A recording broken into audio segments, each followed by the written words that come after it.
Auspicious greeting, everyone. Welcome back to our history of Indian Buddhism. Today will be our class 9, and in class 7 and 8, I already introduced to you about the Madhyamika school.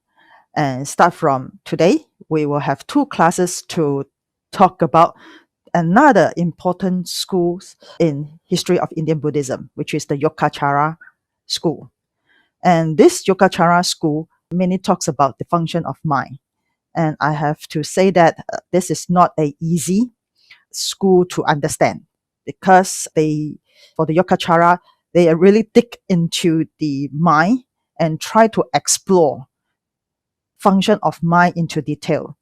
So Yogacara is not that difficult, that easy to understand. However, since we only have 2 classes, which are considered quite short, so I will just give a very brief sharing with all of you so that at least you have some understanding about this school. So the brief introductions of the Yogacara school. Yogacara school. The Yogacara practitioners of yoga school, also known as Chitta Matra, mind only, or Vijnanavada, consciousness school, is one of the 2 major schools of Indian Mahayana Buddhist thoughts, which flourished in classical India from the 3rd to 4th century CE to the 9th century CE. So Yogacara is still considered a Mahayana school. Yogacara school, also known as the consciousness-only school, is a 4th century outgrowth of Mahayana Madhyamika Buddhism. So Madhyamika Buddhism start earlier. It really talks about the idea or the concept about emptiness. However, during that period of time, or after Nagarjuna passed away, a lot of schools continue to talk about the Madhyamika. However, it get through the extreme teachings whereby it becomes a concept of nihilism. And that's why later on, there are other writings to try to refute the misunderstanding thinking about the emptiness. Yogacara was one of the school. So Yogacara itself is not specific meditative practice, but it means to be applied as a descriptive tool to understand situations of actions and intentions in our mind. The final goal is the complete clarification of consciousness into wisdom. Consciousness into wisdom. How do we clarify or how do we purify our mind consciousness into wisdom? This is the objective of the Yogacara when they start to have these teachings coming out.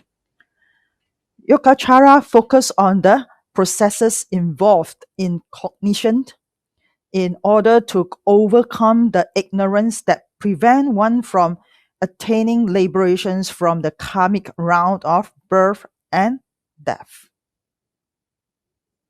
From the birth and death. So Yogacara basically focus on what the mind is functioning. And this mind is not a simple mind. It's a mind with a lot of karmic seed, which we can explain as the what? The past memory. And this past memories becomes the action in our body and the thinking in our mind.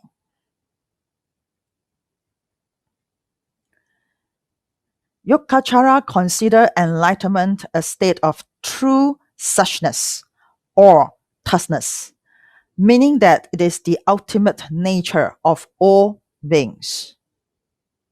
So this come back into what the Buddha or the prince, when he was born, the first thing that he said was, amazing, amazing. All sentient beings in this world have Buddha nature.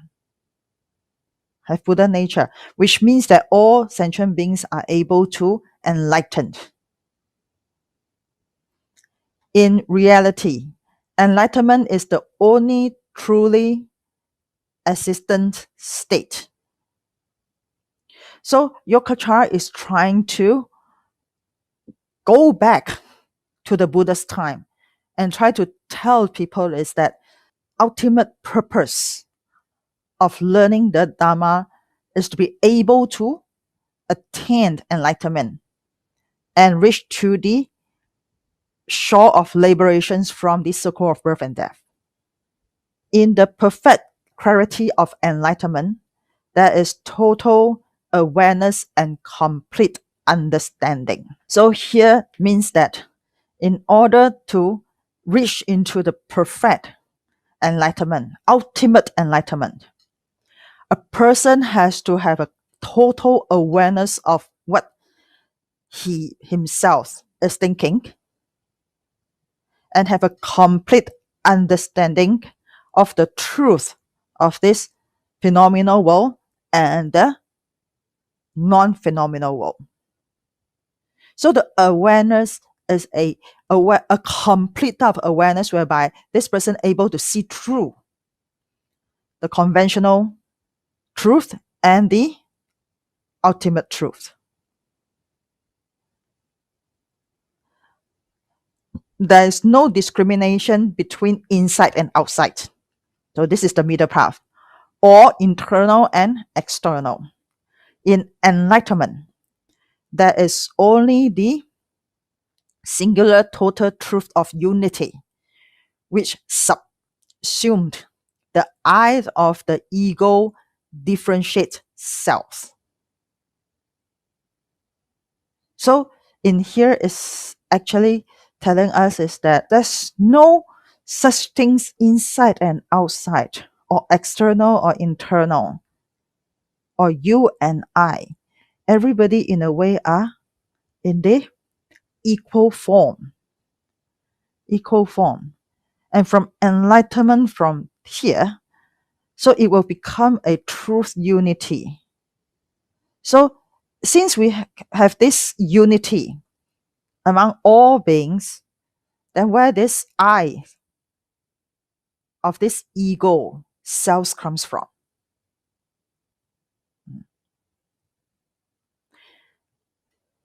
Yogacara sustained attentions to issues such as cognition, the function of mind, consciousness, perception, and epistemology, coupled with claims such as external objects do not exist, has led some to misinterpret Yogacara as a form of metaphysical idealism.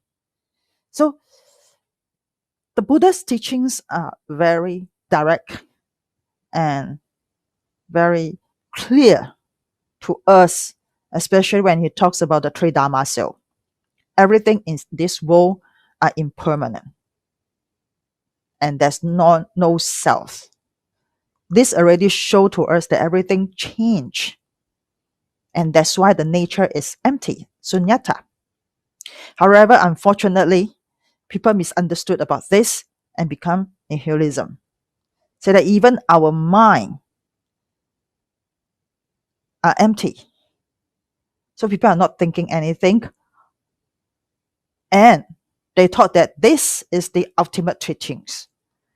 So the Yogacara practitioner trying to use the function in the mind to tell people that we still need to use this consciousness, this cognition, perception, epistemology in the mind when interacting with the external factors in order to be able to see through the truth of this phenomenal world and also the non-phenomenal world, or we so-call the supra mundane world. So this basic introductions about the teachings, the ideas in Yogacara is already shown to us is that they are not actually refuting the teachings from Nagarjuna. They are trying to refute the misunderstand teachings from the other schools about Madhyamika. And they're trying to bring back the teachings from the Buddha. However, Yogacara trying to analyze the mind, it becomes more and more complicated. History background of Yogacara. The founding of Yogacara is traditionally credited to two half-brothers, Asanga and Vasubandhu. They were from the 4th to 5th century CE. Most of its fundamental doctrines had already appeared in a number of scriptures a century or more earlier, most notably the Sadinamochara Sutra, eradicating the hidden connections. The key Yogacara concept introduced in this sutra, because the pronunciation is so difficult, so I'm not going to pronounce it out, are the notions of omnicognitions, three self-natures, the alaya vijnana, which is the warehouse consciousness, or we call it the eight consciousness, overturning the basis. So in a way is that in the Yogacara concept is trying to break off the function in our mind by trying to elaborate the mind into different levels. And this sutra proclaim its teachings to be the third turning of the wheel of Dharma. So the first turning was during the Buddha's time, the second Nagarjuna's time, and the third, which is the Asanga and Vasubandhu time. So here I'm going to show it to you. The first turning by emphasizing entities, the dharmas, the aggregates, etc. Well, hitting emptiness might lead one to hold a substantialistic view. So the Buddha during that time did not emphasize a lot about sunyata, emptiness. However, in his teachings of the Four Noble Truths, the Eightfold Path, the Three Dharma Cells, and the Dependent Origination, it's already bring out, or in a way, it's like hiding the teachings of emptiness in these teachings. And after that, during the Nagarjuna's time, the second turning, the teachings of the Madhyamaka school, respectively had expressed the Dharma through incomplete formulations that require further elucidation in order to be properly understood and thus effective.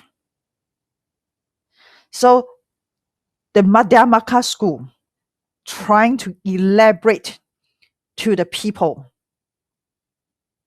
the ultimate teachings from the Buddha in order for the people to understand the objective of the Buddha's teachings.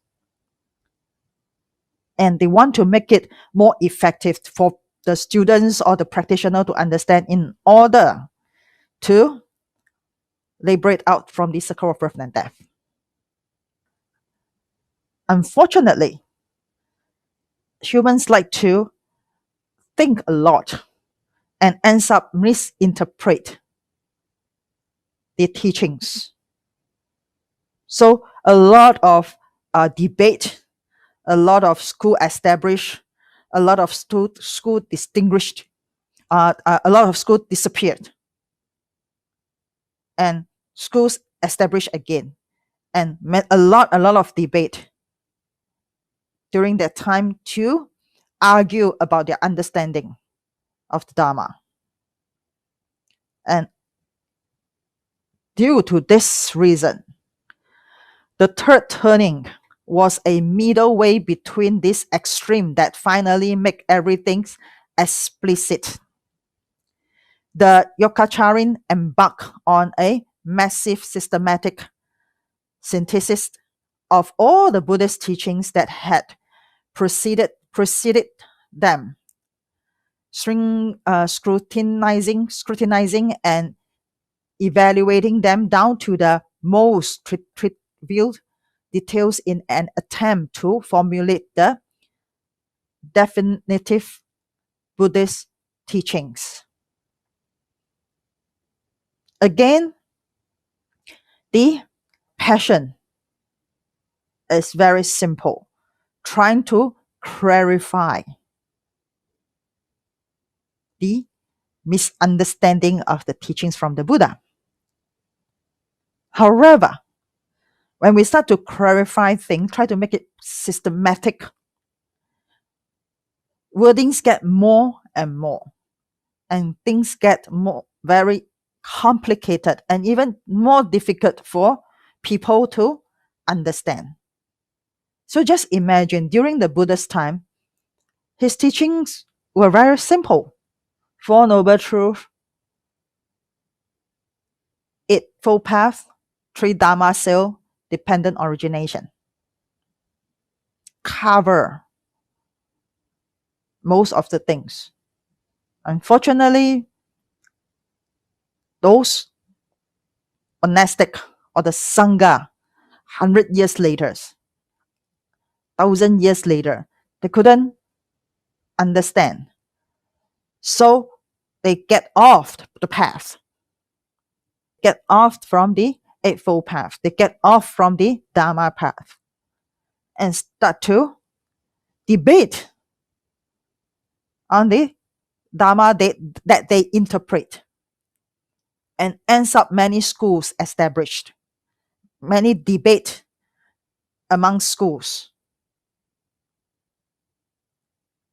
And of course, those masters that win, their teachings will continue to pass on to the next generation.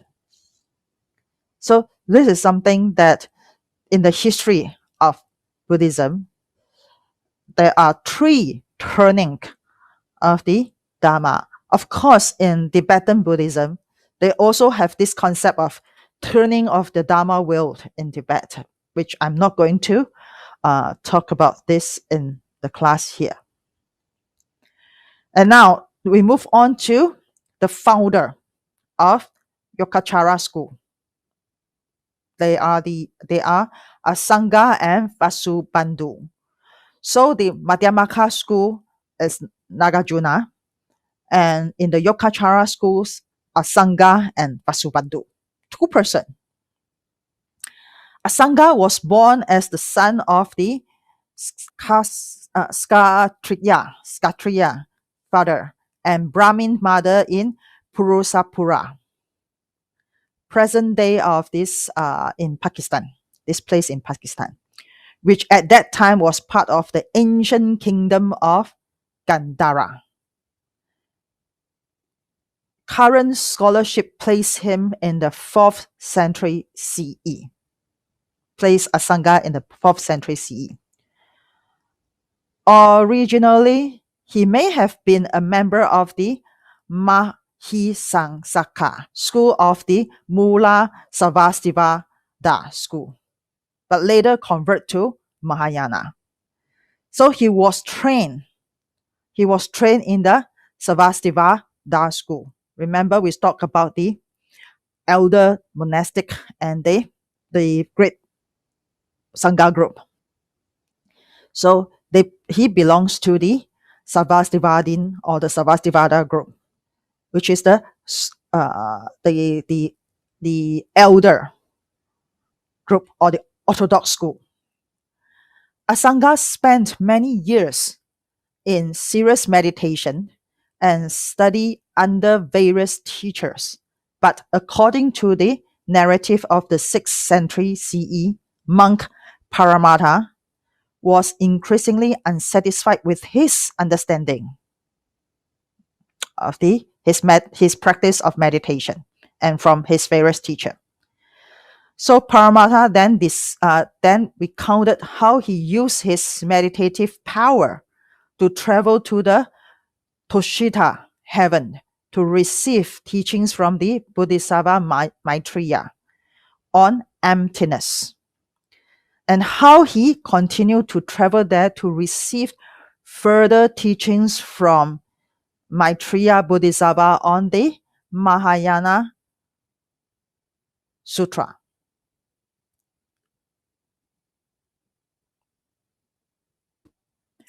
So in here, it says that actually Asanga treat meditation seriously as his practice and learn from many teachers. However, he was not satisfied. He was not satisfied with the teachings. So through his meditations through his meditation, he went to the Tushita heavens to learn from the Maitreya Bodhisattva about the teachings of emptiness. And then from learning from Maitreya Bodhisattva, he start to know about the Mahayana Sutras. Asanga experiences led him to travel around India and propagate the Mahayana teachings. According to Taranatha, History of Buddhism in India, he founded 25 Mahayana monasteries in India. Asanga went on to write some key theses, we so call it the Sastra, on the Yogacara schools. The first are the three works which are widely agreed by ancient and modern scholars to be written by Asanga. So, of course, Asanga and his half-brother, Vasubandhu, they compile the thesis into compile a lot of thesis in the Yogacara schools. And of course, many scholars, of course, different scholars will have different thinking about the writings from Asanga. But there are a few writings that have to give credit back to Asanga. So one of it is the Mahayana Samgaha.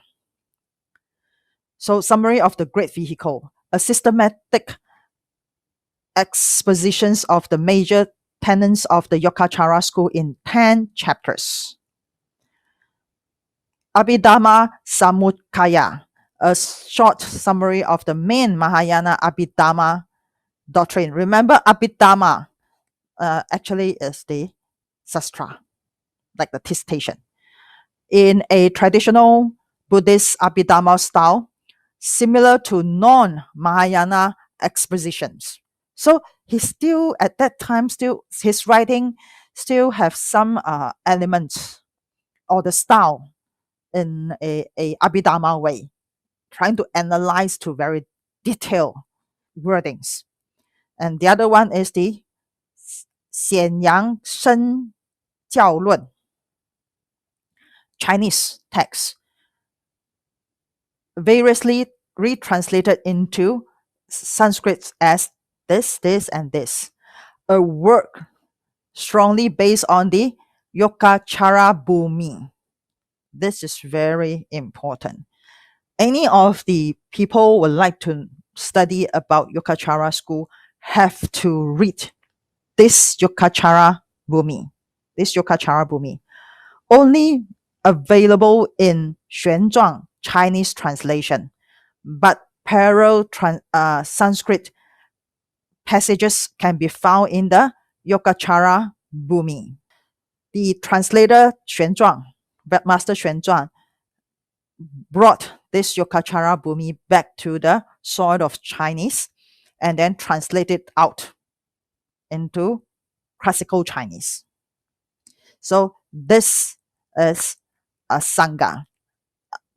There are more information about Asanga, but I will just give a few points to introduce this great monastic or this great master to all of you.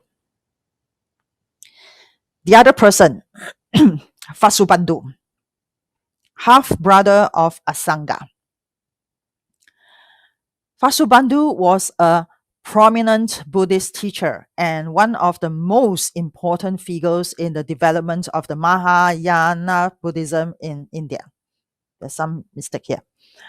Vasubandhu was born into a Hindu family at Purusapura, same as Asanga, in the state of Gandhara in northwestern India. Best known today as one of the earliest regions to develop a distinctive form of Buddhist art noted for its blending of Indian and Western element. Gandhara Buddhist art is a very, very important Buddhist art in history of Indian Buddhism.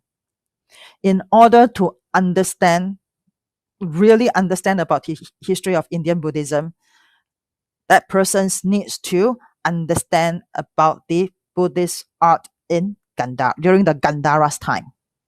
So remember this term, Gandhara.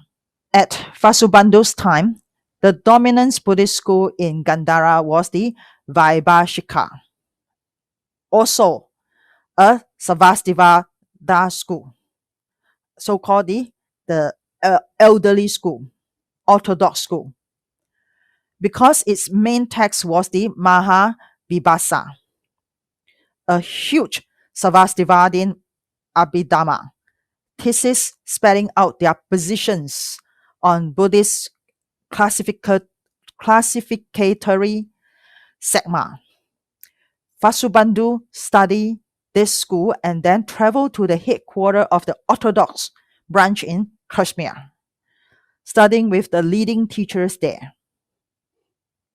So Buddhism already transmits from the India through the Central Asia. And in Central Asia, they start to have flourished a lot of distinguished monks, scholar monks, able to write Abhidhamma, to try to interpret the teachings in the Dharma. So this was what happened during that time. And you can see from here is that they keep digging into the teachings like a scholar. And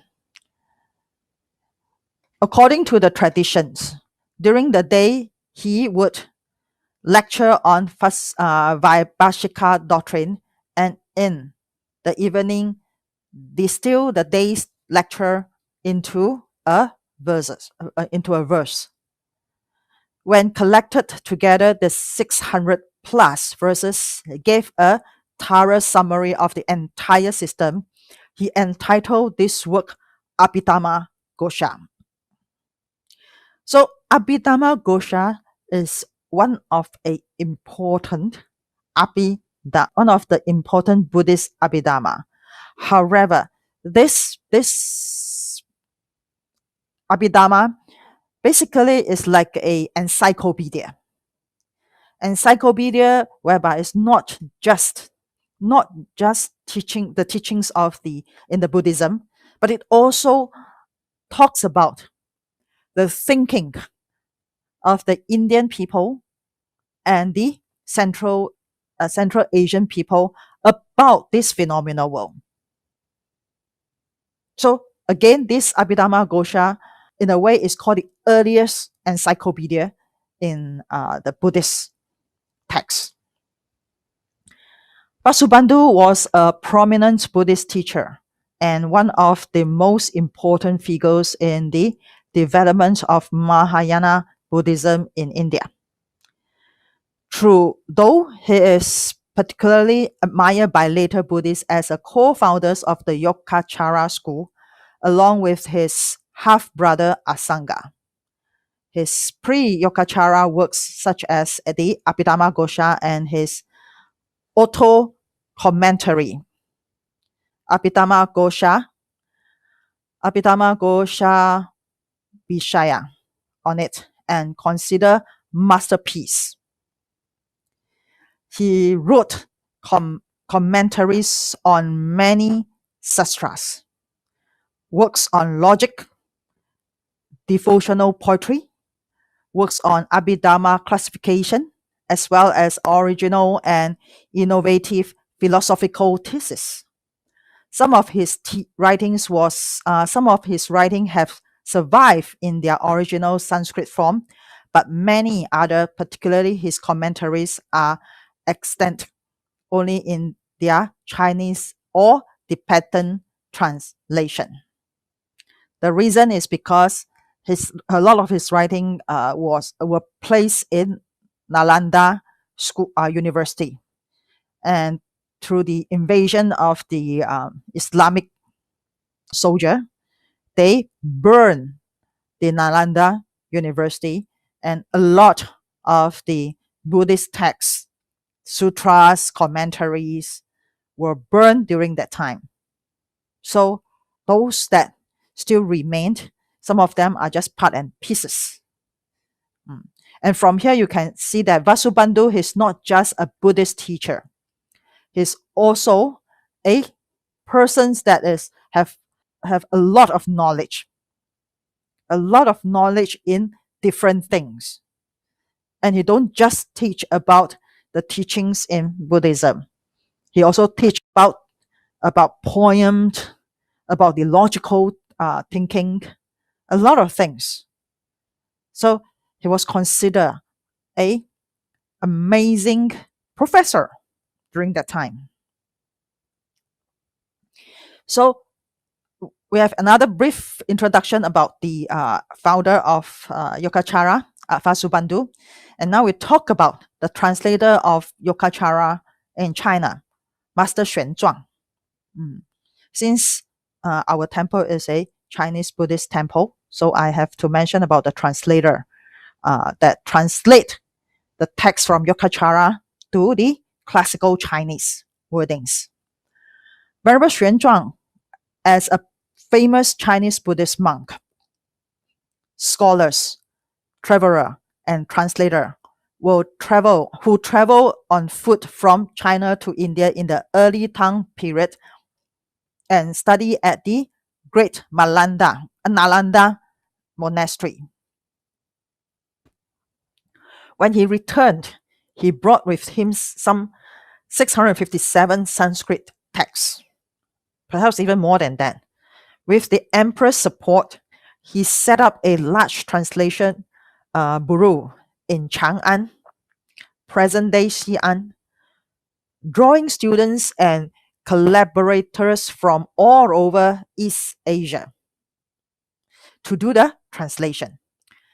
He is credited with the translation of some, which is around 1,330 of the scriptures into Chinese, classical Chinese. Influenced by the Yogacara school, he established the Wei Si. Wei Si actually is also called the mind-only school of the Buddhism. Why he was influenced by the Yogacara school? Because when the time he arrived to Nalanda University, at that time, the Yogacara school was considered the biggest, the most influential school or teachings in the Nalanda University. So his teacher, Venerable Xuanzhuang teacher, was a profound, famous Yogacara master, and he taught Rebbe Xuanzang about the teachings of in the Yogacara school.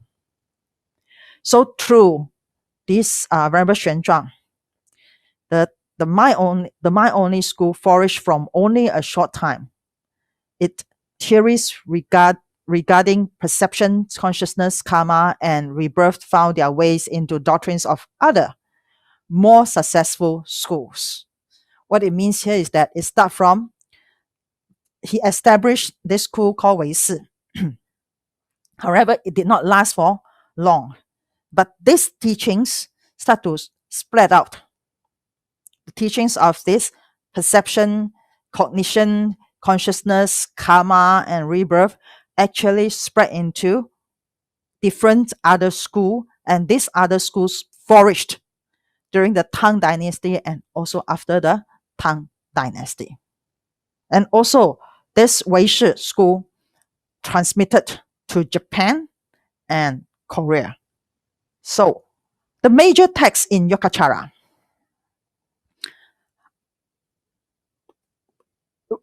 We believe that even more texts, but since Nalanda University was burned, a lot of text was burned. That's why we don't know how many texts actually from Yogacara. But these are the texts that even till now in the Chinese Buddhism or the Tibetan Buddhism, they are still there. And this dissertations, important dissertation, as I mentioned, for those people who would like to study about the Yogacara teachings, you have to learn. You have to read this text. So, for example, in Chinese Buddhism, the first text, Yu Qie Sidi Lun, Yogacara Bhumi Sastra, we mentioned earlier, by Asanga. This is something that must read. And Baifa, this also need to read. This sutra must read. And this Mahayana Samgaha Sastra has to read too. Trimsika, Vimsatika have to read too. And Cheng Wei Shi Lun, the Chinese, classical Chinese text, have to learn, have to read through. And here, the text secondarily related to Yogacara, Lankavatara Sutra, and this Da Cheng Zhuan Yan Jing Lun, Mahayana Sutra Lamkara. Have to know about this. So that's why I mentioned that it is not easy. It is not easy to study the teachings in Yogacara because a lot of texts you need to read, and all these texts in a way is that with a lot of wordings and a lot of explanation, which sometimes become more confusing. And you will, from later on, I'm going to introduce about the teachings in the Yogacara schools. So these are the teachings that classified out by a scholar. So I try to make it simple for you to look into it. And in next class, I will only pick a few of these teachings to give a brief introductions to you. I won't go all of them because a lot of them are not that easy to understand. The first one, the mind of enlightenment, enlightened wisdom,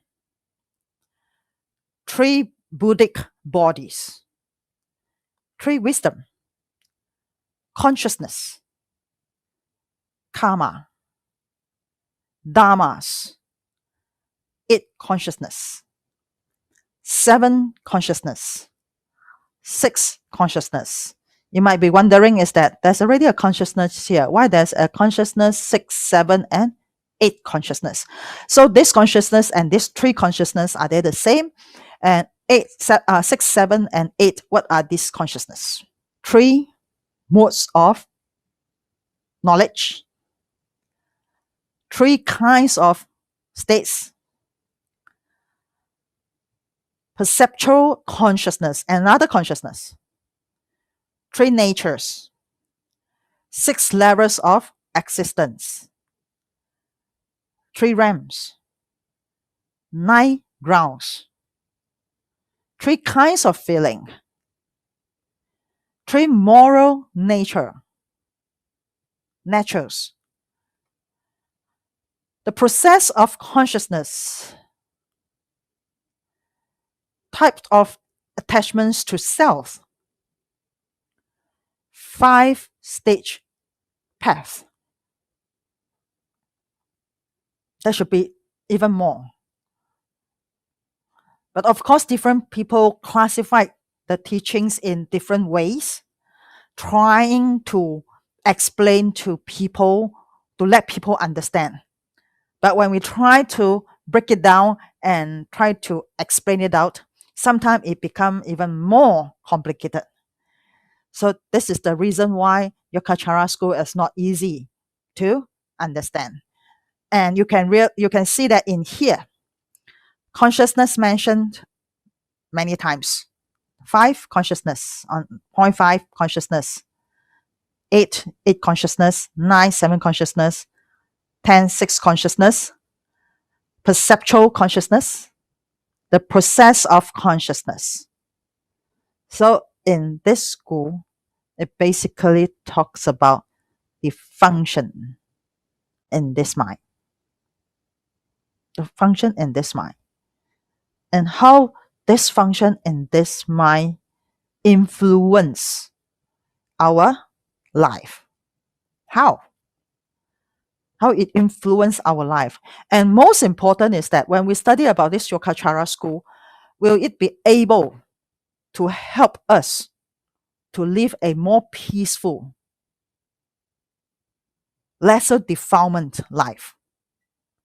If we study about the Yogacara school and it won't help us to live a more comfortable life, then you have to ask yourself is that why do I need to know so many?